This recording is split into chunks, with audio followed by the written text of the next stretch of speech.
ಕನ್ನಡ ಸಿನಿಮಾಗಳು ಓಡ್ತಾ ಇಲ್ಲ ಅಂತಾರೆ. ಕನ್ನಡ ಸಿನಿಮಾಗಳು ಯಾಕೆ ಓಡ್ತಾ ಇಲ್ಲ ಅನ್ನೋ ಪ್ರಶ್ನೆ, ಅದನ್ನ ಉತ್ತರಿಸ್ಬೇಕು. ಯಾಕೆ ಅಂತಂದ್ರೆ ಇದೊಂದು ಕೆಟ್ಟ ಒಂದು ಅಭಿಪ್ರಾಯ ಸೃಷ್ಟಿ ಆಗ್ಬಿಡುತ್ತೆ ಆಡಿಯನ್ಸ್ ಅಲ್ಲಿ ಮತ್ತು ಪ್ರೇಕ್ಷಕರಲ್ಲಿ ಮತ್ತು ಜನರಲ್ಲಿ, ಕನ್ನಡಿಗರಲ್ಲಿ. ಸಿನಿಮಾ ಓಡ್ತಾ ಇಲ್ಲ ಅಂತ ಅಂದ್ಬಿಟ್ಟು ಯಾವ್ದು ಸಿನಿಮಾ ಓಡದೇ ಇಲ್ಲ ಆಮೇಲೆ. ಸೊ ಯಾಕೆ ಓಡ್ತಾ ಇಲ್ಲ ಅಂತ ಅನ್ನೋದು ನನಗೊಂದು ತುಂಬಾ ಒಂದು ಒಳ್ಳೆ ರೀಸನ್, ಒಳ್ಳೆ ಕಾರಣ ಇದೆ. ಸಿನಿಮಾಗಳು ಎಲ್ಲ ನಿರ್ದೇಶಕರು, ನಿರ್ಮಾಪಕರು, ನಟರು, ತಂತ್ರಜ್ಞರು ಎಲ್ಲ ಕಷ್ಟಪಟ್ಟು ಮಾಡ್ತಾ ಇದ್ದಾರೆ. ಅದ್ರ ಬಗ್ಗೆ ನನಗಂತೂ ಗೊತ್ತಿದೆ. ಯಾಕಂದ್ರೆ ಒಂದು ಸಿನಿಮಾ ಮಾಡೋದಕ್ಕೆ ಒಂದು ದಿನ ಅಥವಾ 2 ಅವರಿನ ಒಂದು ಸಿನಿಮಾ ಆಗಲ್ಲ. ಅದು ಒಂದು 6 ತಿಂಗಳು ಇಲ್ಲ 9 ತಿಂಗಳು ಒಂದು ಮಗು ಹುಟ್ಟ ಒಂದು ಸಮಯ ಅದಕ್ಕೆ ಬೇಕಾಗುತ್ತೆ. ಯಾಕೆ ಅಂತಂದ್ರೆ ಕಥೆ ಬರೆಯೋದ್ರಿಂದ ಹಿಡಿದು ಒಂದು ಚಿತ್ರೀಕರಣ ಎಲ್ಲ ಮಾಡಿ, ಚಿತ್ರಿಸಿ, ಅದನ್ನ ಸಂಕಲನ ಮಾಡಿ, ಅದನ್ನ ಒಂದು ಪರದೆ ಮೇಲೆ ತರೋದಕ್ಕೆ ಒಂದು ಕೇವಲ ಒಂದು ಅಟ್ಲೀಸ್ಟ್ ಒಂದು 6 ತಿಂಗಳಿಂದ 9 ತಿಂಗಳು ಬೇಕಾಗುತ್ತೆ. ಅಷ್ಟು ಕಷ್ಟಪಟ್ಟು ಮಾಡಿರ್ತಾರೆ. ಮತ್ತು ಇವತ್ತು ಅತಿ ಹೆಚ್ಚು ಸಿನಿಮಾಗಳಾಗ್ತಾ ಇರೋದು ಕನ್ನಡದಲ್ಲಿ. ನೀವು ಒಂದು ಗಮನಿಸಿರ್ಬೋದು, ಒಂದು ಸಿನಿಮಾ ಡೇ ಅಂದ್ಬಿಟ್ಟು 99 ರೂಪಾಯಿ ಮಾಡ್ತಾರೆ. ಅವಾಗ ಯಾಕೆ ಥಿಯೇಟರ್ಸ್ ಫುಲ್ ಆಗುತ್ತೆ ಎಲ್ಲ ಆವತ್ತಿನ ದಿನ? ಯಾಕೆ ಜನರು ಬರ್ತಾರೆ? ಇದೇ ಕನ್ನಡಿಗರು ಸಿನಿಮಾ ಬಂದು ಕನ್ನಡ ಸಿನಿಮಾಗಳಲ್ಲಿ ಎಲ್ಲ ಚಿತ್ರಮಂದಿರ ಹೌಸ್ಫುಲ್ ಆಗುತ್ತೆ ಅನ್ನೋ ಕಾರಣದಿಂದ ನಾನು ಶುರು ಮಾಡ್ತೀನಿ. ಯಾಕೆಂದ್ರೆ ಕನ್ನಡಿಗರು ಮತ್ತೆಲ್ಲ ನಿರ್ದೇಶಕರು ಮತ್ತು ಬರಹಗಾರರೆಲ್ಲ ಕಷ್ಟಪಟ್ಟು ಮಾಡಿರ್ತಾರೆ.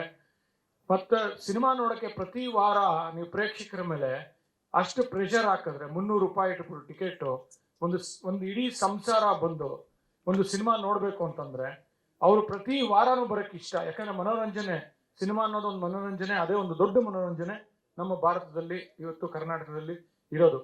ಮತ್ತು ಒಂದು ಮಿಡಲ್ ಕ್ಲಾಸ್ ಒಂದು ಸಂಸಾರಕ್ಕೆ ಪ್ರತಿ ವಾರನೂ ವೀಕೆಂಡ್ ಅಲ್ಲಿ ರಜಾ ಸಿಕ್ಕಿದಾಗ ಸಿನಿಮಾ ನೋಡಬೇಕು ಅಂತ ಆಸೆ ಇರುತ್ತೆ, ಮಕ್ಳಿಗೂ ಆಸೆ ಇರುತ್ತೆ. ಆದ್ರೆ ನೀವು 300 ರೂಪಾಯಿ ಒಂದು ಟಿಕೆಟ್ ಇಟ್ಬಿಟ್ರೆ ಪ್ರತಿ ವಾರ ಬಂದು ಒಂದು ಸಂಸಾರ ನೋಡ್ಬೇಕು ಅಂತಂದ್ರೆ ಮಿನಿಮಮ್ 2000 ರೂಪಾಯಿ ಬೇಕಾಗುತ್ತೆ ಅವ್ರಿಗೆ. ಯಾಕೆ ಅಂತಂದ್ರೆ ಅವರು ಬರೋದು ಆಟೋಲಿ ಇರ್ಬೋದು ಅಥವಾ ಬಸ್ಸು ಮೆಟ್ರೋಲ್ ಬರೋದು, ಮತ್ತು ಟಿಕೆಟ್ ಒಂದು 5 ಜನಕ್ಕೆ ಸಂಸಾರಕ್ಕೆ ತಗೊಳ್ಳೋದು, ಮತ್ತು ಒಳಗೆ ಪಾಪ್ಕಾರ್ನ್ ಕೊಡ್ಸೋದು, ಏನೋ ಒಂದು ಕಟ್ಸೋದು, ಸ್ನ್ಯಾಕ್ಸು, ಅದೆಲ್ಲ ಸೇರಿದ್ರೆ 1500 2000 ರೂಪಾಯಿ ಆಗಲ್ವಾ? ಒಬ್ಬ ಮಿಡಲ್ ಕ್ಲಾಸ್ ಅವನು ಸಂಸಾರಕ್ಕೆ ಪಾಪ ಅವ್ನು ಪ್ರತಿ ವಾರನೂ ಸಿನಿಮಾ ತೋರಿಸ್ಬೇಕು ಅಂದ್ರೆ ಇಡೀ ಅವನ ಒಂದು ಸಂಬಳ ಎಲ್ಲ ಆ ಸಿನಿಮಾಗೇನೆ ಹೊಟ್ಟೋಗುತ್ತೆ. ಅದಕ್ಕೋಸ್ಕರ 99 ರೂಪಾಯಿ ಇಟ್ಟಾಗ ನೋಡಿ ಚಿತ್ರಮಂದಿರಗಳೆಲ್ಲ ಹೌಸ್ಫುಲ್ ಆಗುತ್ತೆ. ಸೊ ಫಸ್ಟ್ ಈ ಚೇಂಬರ್ ಅವರಾಗಿರ್ಬೋದು ಎಲೆಕ್ಷನ್ ಗೆದ್ದುಬಿಟ್ಟು ಬರೀ ಒಂದು ಬಾಡಿಗೆಯಲ್ಲಿ ಒಂದು ಚೇಂಬರ್ ನಡೆಸೋದಕ್ಕೋಸ್ಕರ ಇದ್ದು, ಅದು ಬಿಟ್ಟು ಸಿನಿಮಾ ಒಂದು ಚಿತ್ರಮಂದಿರದ ರೇಟ್ಗಳನ್ನ ಕಡಿಮೆ ಮಾಡಬೇಕು. ಯಾಕಂದ್ರೆ ಇವಾಗ ಚೆನ್ನೈಯಲ್ಲಿ 120 ರೂಪಾಯಿ 110 ರೂಪಾಯಿ ಒಂದು ಟಿಕೆಟ್. ನಮ್ಮಲ್ಲಿ ಯಾಕೆ 300 ರೂಪಾಯಿ? ಯಾಕೆ ಇಡ್ಬೇಕು 300 ರೂಪಾಯಿ? ಅವ್ರು ಯಾರು ನೋಡ್ತಾರೆ ಸಿನಿಮಾ? ನಾವೆಲ್ಲ ಇಷ್ಟು ಕಷ್ಟಪಟ್ಟು 350 400 ಸಿನಿಮಾ ತಯಾರಿ ಮಾಡ್ತೀವಿ ಒಂದು ಪ್ರತಿ ವರ್ಷಕ್ಕೂ. ಸಿನಿಮಾ ನೋಡೋರೇ ಇಲ್ಲ ಅಂದ್ರೆ ಪ್ರೇಕ್ಷಕರು. ಯಾಕೆ ಅಂದ್ರೆ ಸಿನಿಮಾಗಳು ಚೆನ್ನಾಗಿರುತ್ತೆ, ಸಿನಿಮಾಗಳು ಕಷ್ಟಪಟ್ಟು ಮಾಡಿರ್ತಾರೆ, ಕ್ರಿಯಾಶೀಲತೆಯ ಮಾಧ್ಯಮ. ಪ್ರತಿ ಒಂದು 300 ಸಿನಿಮಾನು ಚೆನ್ನಾಗಿರಕ್ಕೆ ಸಾಧ್ಯ ಇಲ್ಲ.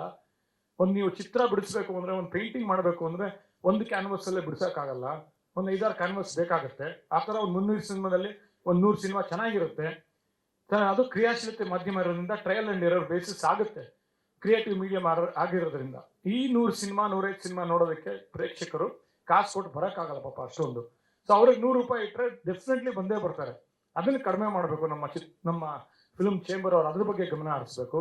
ಮತ್ತು ನಾನು ನನ್ನ ಸಿನಿಮಾ ಮಾಡಿದಾಗ ಮಂಡ್ಯನಲ್ಲಿ, ಹಾಸನಲ್ಲಿ, ಹುಬ್ಳಿಯಲ್ಲಿ, ಮೈಸೂರಲ್ಲಿ ನೋಡಿದಾಗ ಚಿತ್ರಮಂದಿರ ಎಷ್ಟು ಕಳಪೆ ಆಗಿದೆ ಅಂದ್ರೆ ಕುಷನ್ಗಳು ಹರಿದೋಗಿರುತ್ತೆ, ಪುಷ್ ಬ್ಯಾಕ್ಗಳು ಇರಲ್ಲ, ಸೌಂಡ್ಗಳು ವರ್ಕ್ ಆಗ್ತಾ ಇರಲ್ಲ, ಕಳೆಗಳು ಬೆಳೆದಿರುತ್ತೆ ಥಿಯೇಟರ್ ಅಲ್ಲಿ. ಹಲವಾರು ಕಡೆ ನೋಡಿದ್ದೀನಿ ನಾನು. ಈ ತರ ಒಂದು ಸಂದರ್ಭದಲ್ಲಿ ಪ್ರೇಕ್ಷಕರು ಬಾತ್ರೂಮ್ಗಳು ವಾಸನೆ ಹೊಡಿತಾ ಇರುತ್ತೆ. ಈ ತರ ಸಂದರ್ಭದಲ್ಲಿ ಪ್ರೇಕ್ಷಕರು ಹೆಂಗ್ ಸಿನಿಮಾ ನೋಡ್ತಾರೆ? ಇದ್ರ ಬಗ್ಗೆ ಚೇಂಬರ್ ಅವರು ಗಮನ ಹರಿಸ್ಬೇಕು. ಎಲೆಕ್ಷನ್ ಗೆದ್ದುಬಿಟ್ಟು ಬಾಡಿಗೆಯಲ್ಲಿ ನಡೆಸ್ಕೊಂಡು ಒಂದು ವರ್ಷ ಕಳೆಯೋದು, ಅಧಿಕಾರ ಅನುಭವಿಸೋದು, ಎಂಜಾಯ್ ಮಾಡೋದಲ್ಲ. ಇದ್ರ ಬಗ್ಗೆ ಗಮನ ಹರಿಸಿ ಒಂದು ಚಿತ್ರಮಂದಿರಗಳ ಕಡೆ, ಚಿತ್ರಮಂದಿರದ ಒಂದು ಪ್ರೈಸ್ ಕಡೆ, ರೇಟ್ಗಳ ಅದನ್ನ ಗಮನ ಹರಿಸಿದ್ರೆ, ಮತ್ತು ಇವತ್ತು ನೋಡಿ, ಇವತ್ತು 1990s ಅವರು 4 ಭಾಷೆಯಲ್ಲಿ ಮಾಡ್ತಾರೆ. ಈ ತರ ಮಾಡಬೇಕು. ನಮ್ಮ ಎಲ್ಲಾ ನಿರ್ದೇಶಕರು ಒಂದು ಭಾಷೆಯಲ್ಲಿ ಇವತ್ತು ಸೀಮಿತಗೊಳಿಸಿದ್ರೆ ಅವ್ರಿಗೆ ವರ್ಕೌಟ್ ಆಗ್ತಾ ಇಲ್ಲ. ಎಲ್ಲ ಭಾಷೆಗಳಲ್ಲೂ ಮಾಡಿ ಒಂದು ಆ ತರ ಒಂದು ಕ್ರಿಯೇಟಿವ್ ಆಗಿ ಯೋಚನೆ ಮಾಡಿ ಒಂದು ಎಲ್ಲ ಭಾಷೆಗಳಿಗೂ ಒಂದು ತಲುಪುವಂತ ಒಂದು ಕಥೆಯನ್ನ ಆಯ್ಕೆ ಮಾಡಿ ಒಂದು ಸಿನಿಮಾ ಮಾಡಿದಾಗ ಅವ್ರ ವ್ಯಾಪಾರ ಆಗ್ಲಿ, ಪ್ರೇಕ್ಷಕರಾಗ್ಲಿ, ಮತ್ತು ಒಂದು ಪ್ರಾಫಿಟ್ ಆಗ್ಲಿ ಬರುತ್ತೆ. ಯಾಕೆಂತಂದ್ರೆ it's of course end of the day it's economy.